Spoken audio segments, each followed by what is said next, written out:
Өнөөдөр бүгдээрээ дэлхийг бараг тарган хөнгөө болгож байгаа тураадаг болон хоолны туршил бууруулдаг энэ тарианы талаар ярилцах болно. Манай найзууд хүртэл надаас "Хүү Амина, энэ тариаг хүмүүс ингээд тариулаад айгүй их тураад штэ. Яг энэ тариа яаж ажилдیں۔ Энэ тариа хэрвээ ингээд үйлчлээд байгаа юм бол яг ингээд эрүүл зөв хооллоо заавал тасгал хөдөлгөөн хийх шаардлага байгаа мó" гэд асуугаад байсан. Тийм болохоор өнөөдөр би та нарт яг шинжлэх ухааныхаа хувьд хүний бие физиологт энэ тариа яг яаж нөлөөлдөг вэ? Танд авчирч болох эрсдэл болон хэрвээ та энэ тарий гэж бодож байгаа бол юун дээр анхаарах вэ гэд энэ талаар та нартайгаа хуваалцъя. Энэ тариа хэрхэн яаж ажилдаг вэ? Та нар магадгүй нэрийн зөндөө олон сонсож байсан бах. Гол нэр нь ямар нэр вэ гэхээр GLP-1 гэж дууддаг. Тэг ер нь зөндөө олон брендийн нэрүүд байгаа. Яагаад өөр нэртэй байгаа вэ гэхээр ерөнхийдөө бол ямар үйлдвэр гаргаж байна. Дээрээс нь дотор нь орсон нөгөө тунгаасаа шалтгаалаад өөр нэрлсэн байдаг. GLP-1 гэдэг нь glucagon-like peptide гэд бүтэн нэршлэн. Энэ нь болохоор бидний бие цаанаасаа ингэж ялгаруулдаг дааврын нэршил ахгүй юу?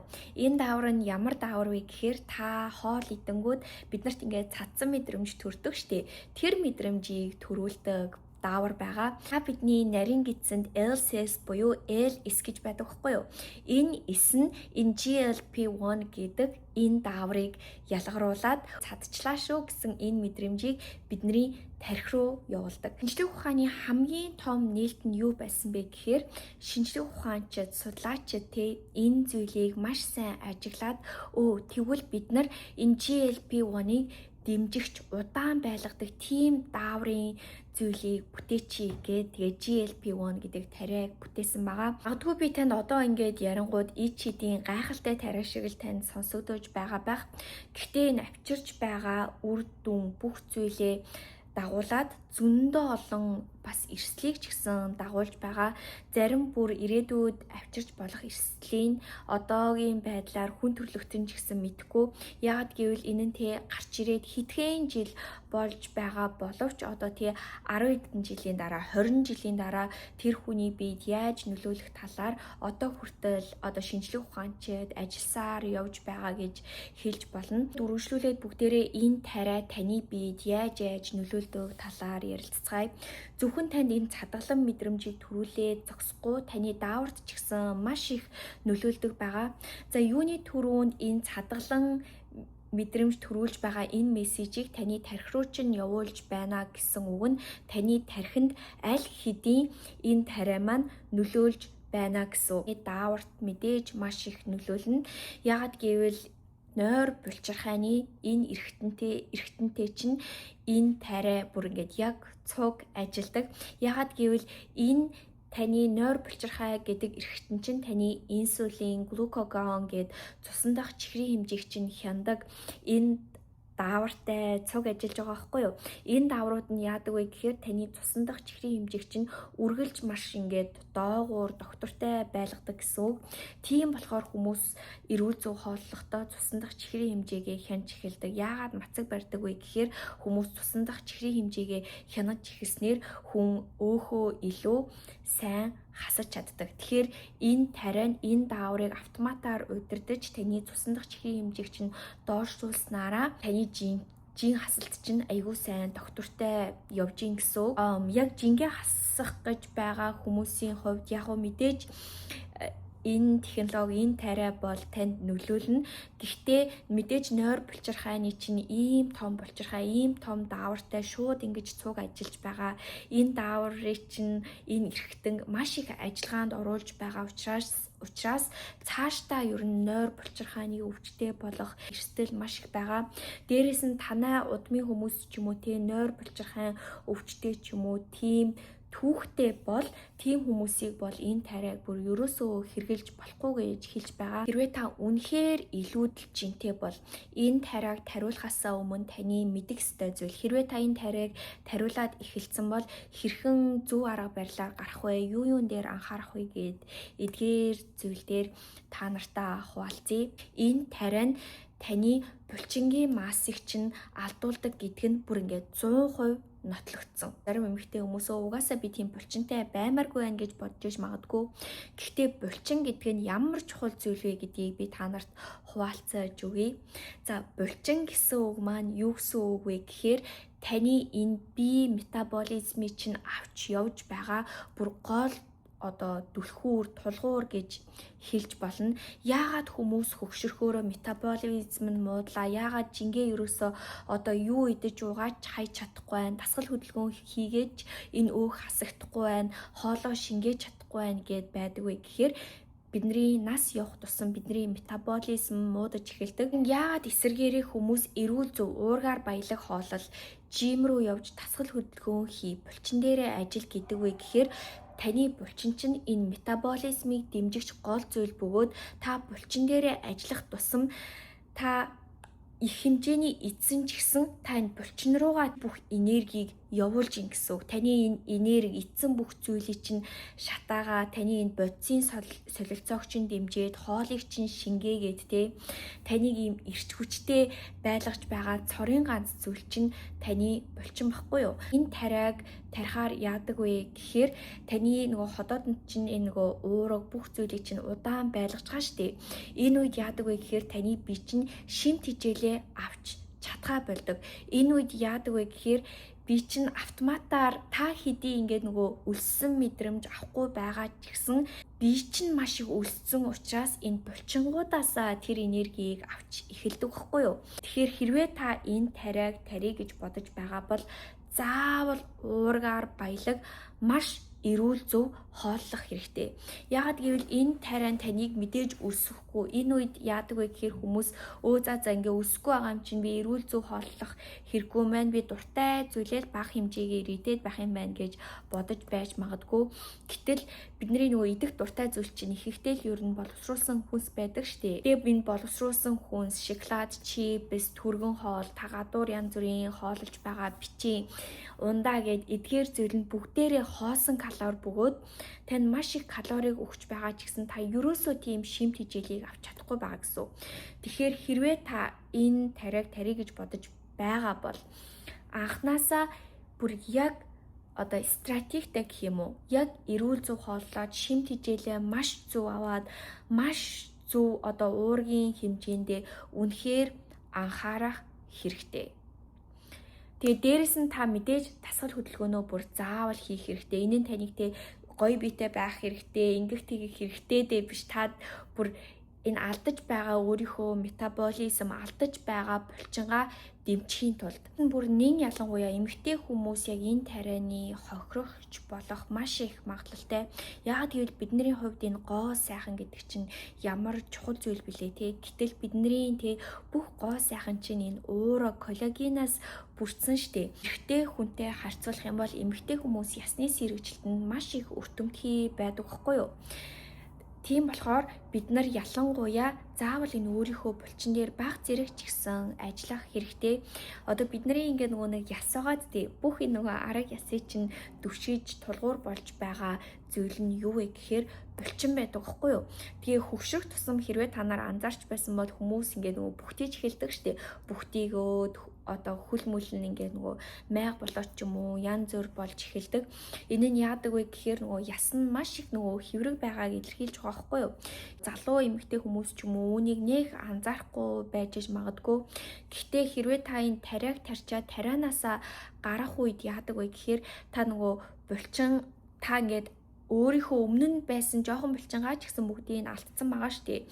Энэ булчин та эргүүлж авах ямар хэцүү билээ гэдгийг мэдэж байгаа хүмүүс хэдэн сар, хэдэн жил фитнесээр хичээлжиж өөрийнхөө энэ булчин бий болгодог тийм үү.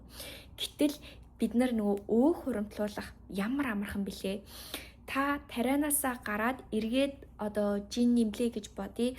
Гэтэл та булчин чинь айгүй жижигхэн мөртлөө хүнд байгаа штэ. Энэ булчингаа нэмхгүйгээр эргээд маш их өөхчлөлтийг нэмжин гэсэн үг. Тэгээ өөх хүн нэмэхэд бол үнэхээр амархан. Ихэдөө энэ тариа маань анх зориулагдсан хүмүүстэй гарахдаа зориулагдсан хүмүүс гэдэг маань ямар хүмүүсийг хэлж байгаа вэ гэхээр сахарын өвчтэй эсвэл хит их тархалтай хүмүүс. Энэ хүмүүс юу гэж зөвлөж гарч ирсэн бэ гэхээр заавал дасгал хөдөлгөөн болон эрүүл зөв хооллолтой цуг энэ тариаг тарих ёстой гэж гарч байсан. Гэсэн эдгээр хүмүүс, иймэрхүү хүмүүс нь дандаа нөгөө эмч янз бүрийн мэрэгчлэлтний хяналтын доор байдаг байхгүй юу? Одоо тэгсэн чинь зөндөө олон хүмүүс зүгээр жингээ хаях гэж энэ тариаг хэрглэж байгаа штэ. Тэгэнгүүт яг нөгөө мэрэгжлийн хүний хяналтан доор биш болохоор эрүүл зөв хооллохгүй, дасгал хөдөлгөөн хийхгүй зүгээр энэ тариад явах юм бол та маш их одоо хохирно гэсэн үг. Угаасаа та хэрвээ энэ тариаг тарьж байгаа бол заавал эрүүл зөв хооллоо дасгал хөдөлгөөн хийх хэрэгтэй байхгүй юу?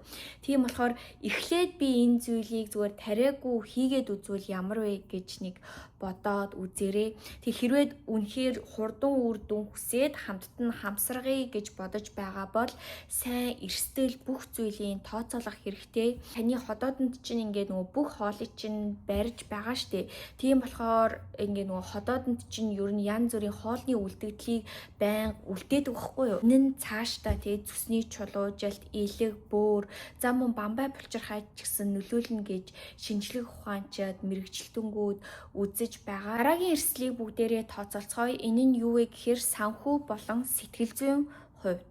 Мэдээж энэ тариа нь маш их эрэлттэй, алдартай байгаа учраас үүнийгээ дагаад маш их үнэтэй байгаа. Америкт байгаа хүмүүс хүртэл энэ тариаг хөлж дийлэхгүй байгаа хгүй юу? Яагаад гэвэл энэ тариаг 7 хоногоор сар-сараар байнга хийлгэх хэрэгтэй байдаг. Тэгээд дээрэс нь эхлээд бага доозоор эхлээд дооз нь ингээд байнга нэмэгдээд яваад байдаг хгүй юу? Яагаад гэвэл дооз нь багаар эхлээд нөлөөлж байгаад тэгээд нөгөө бага дооз нь нөлөөлөхөө болоод би чин тасаад дооз нь бүр их ихсэж эхэлдэг.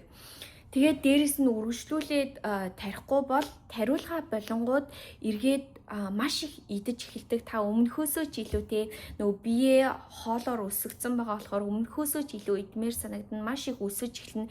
Тийм болохоор энэ мэдрэмжийг тарахын тулд дахиад нөгөө тариагаа хэрэглэх хэрэгтэй болоод байдаг байгаа.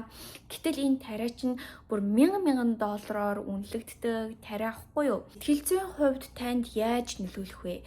За сэтгэл зүйн хувьд бол энэ нь хүн болгонд маш өөрөөр мөн олон янзаар нөлөөлж болно.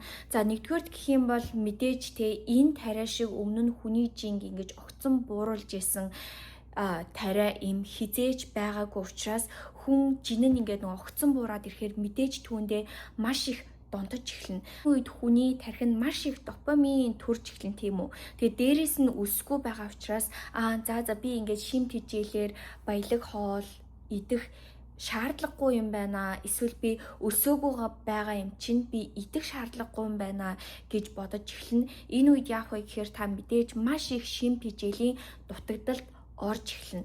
Дээрээс нь сэтгэл зүйн хувьд энэ нь танд яаж нөлөөлж байгаа вэ гэхээр та өмнө хизээж ингэж жингээ буулгаж үзэж байгаагүй учраас дараа нь та нөгөө зөв амьдралын хэв маягт ороод дасгал хөдөлгөөн хийгээд энэ хэв маягаар жингээ буулгая гэхээр өмнөх тариа тариулж байсан шигээ ингээд хоолны чинь туршил хүрхгүй тийм байхгүй шүү дээ. Тань мэдээж хоолны туршил чинь маш их хүрнэ. Энэ үед мэдээж та автоматар амархан аргыг хайж эхэлнэ. Би хоол зүйч, шимт хичээл судлаач талаасаа энэ тариаг хүмүүст тариул гэж зөвлөхгүй. Гэхдээ энэ тариа хүмүүст юуг нотолж харуулсан гэж энэ хорвоо ертөнцийн хизээж таныг ид шидийн юм шиг тураадаг тариа гэж байдгүй. Хүн гэдэг чинь амьдралын хэв маяг, зуршлын амьтан юм байна. Хүн ямар нэгэн зүйлд аягүй хурдан тасдаг юм байна гэдгийг бидний амьдралд нотолж харуулж байгаа. Яагаад илүүдэл чинтэй тарган хүмүүс идэл байдаг ерөөсөө цадсан мэдрэмжээ авч чаддгүй юм болоо. Та яагаад зарим үед нэг гоё мэдээд ч юм уу түүнийгээ идэх тусам дахиад түүнийгээ идмээр мэдрэмж төрөөд байдаг юм болоо. Их идэх юм зуршилтай болчих штеп. Энэ үед яадаг вэ гэхээр биднэрт энэ ялгардаг цадгалан мэдрэмж өгдөг энэ даавар байгаа зү. Энэ даавар багаар унтарч их эдлэлтэнд дасаж эхэлдэг. Хэрвээ та амьдралынхаа хэв маяг идэх туршлаа өөрчилчих юм бол та өөрийнхөө амьдралыг өөрчилж болно. Угаасаа хэд их тархалт чинь ингээд зөндөө олон өвчин авчирч байгаа штэ. Хэрвээ та зөв амьдралын хэв маягийг суралцъя гэж бодож байгаа бол заавал миний сургалтанд суугаарай. Яагаад гэвэл энэ сургалтанд би танд хэрхэн хоолоо зөв бэлтгэх вэ? Хэрхэн яаж зөв хооллох вэ? Мөн сэтгэлгээн дээр чинь ч гэсэн маш их тусалдаг байгаа. Яагаад гэвэл энэ бүх зүйл чинь нийлжээж яг тийм зөв амьдралын хэв маягийг бүтээдэг байхгүй юу? Тийм болохоор энэ нь тариулаагүй хүмүүс ч хамаатай, тариулах гэж байгаа хүмүүс ч хамаатай, тариулж байгаа мөн тарианаасаа гарах гэж байгаа хүмүүст ч гэсэн бүгдэнд нь одоо хамааралтай тийм сургалт байгаа. Тийм болохоор та хаанч явж исэн болно заавал та энэ зөв амьдралын хэв маягийн сэтгэлгээний энэ сургалтанд суух юм бол та зөндөө олон зүйлийг суралцаад танд үнэхээр ашигтай байх болно. Сэтгэл зүй гэснээс би та нарт яагаад би сургалтын дээрээ сэтгэл зүй дээр ажилдаг вэ? Энэ сэтгэл зүй гэдэг бидний энэ идэх зуршилтай ямар их холбоотой вэ гэдэг талаар нэг сонирхолтой зүйлийг хуваалцъя. Над дээр нэг хувийн зөвлөгөө авч байгаа миний нэг сурагч байгаа байхгүй юу?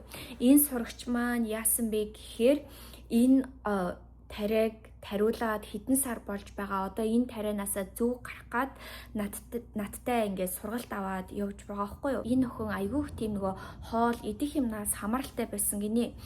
Баян дотор нь ингээл гой хоол бодогдоол яг янз бүрийн юмн дээр ажиллая, хичээлээ хий, ном уншия, гингүүдэлтэй гой юм идмээр санагдаал тэгээл баян хөргөч рүүгээ очиж юм иддэг байсан. Гэтэл энэ тариаг тарьсан чинь нөгөө мэдээж хоолныхын туршил нь буурч байгаа штеп. Тэгээ юмн дээрээ ажиллая, одоо жинхэнэ ингээд юмн дээрээ ажиллаад өөртөө анхаарна гэж ботсон чинь өөрт нь маш хоосон санагдсан гинэ. Яагаад гэвэл өмнө нь дандаа ингээд янз бүрийн юмаа хий, тгий гингүүд хоол бодогдоод янз бүрийн жоохон юм идээд өөрийгөө тэгж сатааруулж маш их допаминийг авдаг байсан.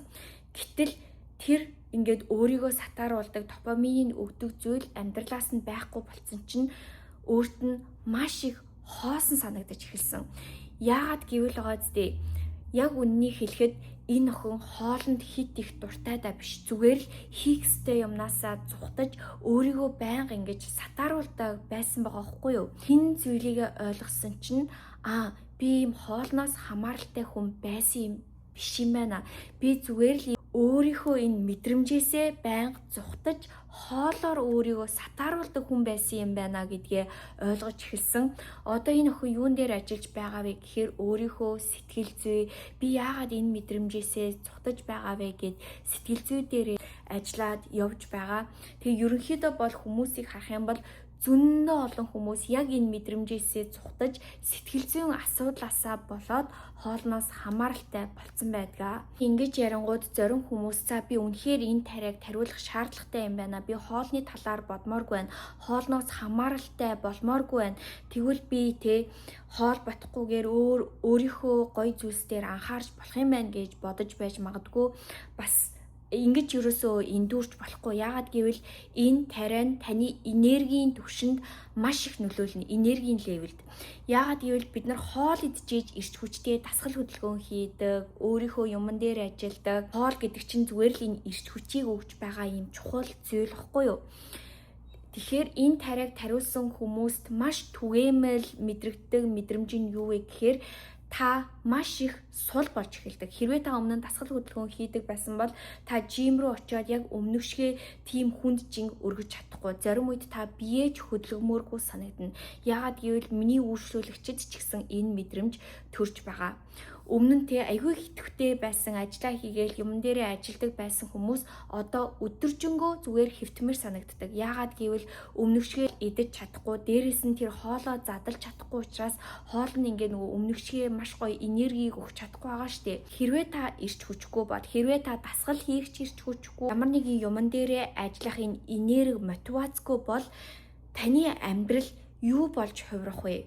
Бид нар чинь тэр чигээрээ энерги, мотивац, ирч хүчээр бүх зүйлийг бүтээж, өөрийгөө бүтээдэг штэ. Та биеийн дээрээ ажиллаж исэн ч хамаагүй ямар нэгэн project, ажил бид нар чинь бүх зүйлийг бүтээж энэ амьдрал маш гоё тийм утга учиртай байдаг тийм үү? Хэрвээ таны энэ энергийн левел байхгүй та өдөржингөө хэвтэх юм бол амьдралынхаа зөндөө олон өдрүүд бүх зүйлийг зүгээр л алдчихин гэсэн үг. Тийм болохоор мэдээж та өөртөө хамгийн хэрэгтэй зөв замыг сонгох хэрэгтэй. За тэгээ бичлэгээ би энэ хүрээд дуусгая. Хэрвээ та энэ тарианы талаар илүү их зүйлийг мэдмээр байх юм бол эсвэл яг энэ тариагүйгээр хэрхэн эрүүл зөвөр турах вэ гэж бодож байгаа бол эсвэл энэ тарианаас хэрхэн зөв гарах вэ гэд эдгээр асуултууд байгаа, эдгээр зүйл дээр суурилсан бичлэг намайг хийгээрэй гэж бодож байгаа бол доор комент үлдээгээрэй. Тэгээ хэрвээ та өөрийнхөө зөв амьдралын хэв маягийг хэвшүүлье гэж бодож байгаа бол миний одоо эхлэх 5 сарын сургалтанд маань заавал суугаарай. Тэгээ өнөөдрийн бичлэгийг үзсэн та нартай үнэхээр их баярлалаа. Тэгээ дараагийн бичлэгээр дахиад уулзлаа. Түр баяртай.